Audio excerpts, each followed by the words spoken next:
2030 সালের মধ্যে দেশের সামগ্রিক পরিবেশগত মান উল্লেখযোগ্যভাবে উন্নত করার পরিকল্পনা ঘোষণা করেছে দেশটি।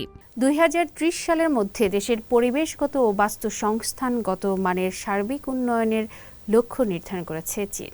এ লক্ষ্যে 2026 থেকে 2030 সময়কালের 15তম পঞ্চবার্ষিক পরিকল্পনার আওতায় বিউটিফুল চায়না গড়ে তোলার নতুন কর্মপরিকল্পনা প্রকাশ করেছে দেশটির রাষ্ট্রীয় পরিষদ।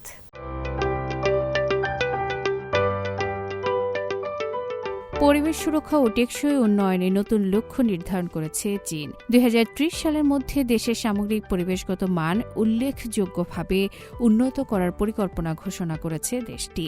চীনের স্টেট কাউন্সিল প্রকাশিত নতুন পরিকল্পনা অনুযায়ী 2026 সাল থেকে 2030 সাল পর্যন্ত অর্থাৎ 15তম পঞ্চবার্ষিক পরিকল্পনা বাস্তবায়নের মাধ্যমে বিউটিফুল চায়না বা সুন্দর চীন গড়ে তোলার উদ্যোগ আরও জোরদার করা হবে।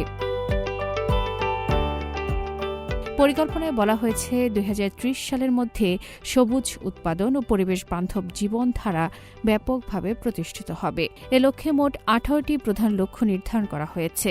এর মধ্যে 6টি বাধ্যতামূলক লক্ষ্য রয়েছে। এগুলোর মধ্যে রয়েছে কার্বন ডাই অক্সাইড নিঃসরণ নিয়ন্ত্রণ, জ্বালানিতে জীবাশ্ম জ্বালানির বিকল্প উৎসের ব্যবহার বৃদ্ধি, বায়ু দূষণের সূচক PM2.5 এর গড় মাত্রা কমানো, ভালো মানের জলাশয়ের সংখ্যা বৃদ্ধি, প্রধান পানি ও বায়ু দূষণকারী উপাদানের নিঃসরণ কমানো এবং বনভূমির পরিমাণ বাড়ানো।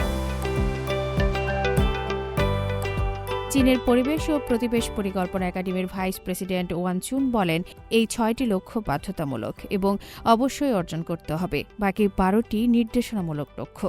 2035 সালের মধ্যে বিউটিফুল চায়না গড়ে তোলার দীর্ঘমেয়াদী লক্ষ্য বাস্তবায়নের পথ তৈরি করতে এই পরিকল্পনা গ্রহণ করা হয়েছে। বিশেষজ্ঞদের মতে জলবায়ু পরিবর্তন মোকাবিলা এবং টেকসই উন্নয়নের পথে এগিয়ে যেতে চীনের এই পরিকল্পনা আন্তর্জাতিক পর্যায়ে গুরুত্বপূর্ণ ভূমিকা রাখবে। আফরিন মিম, CMG বাংলা।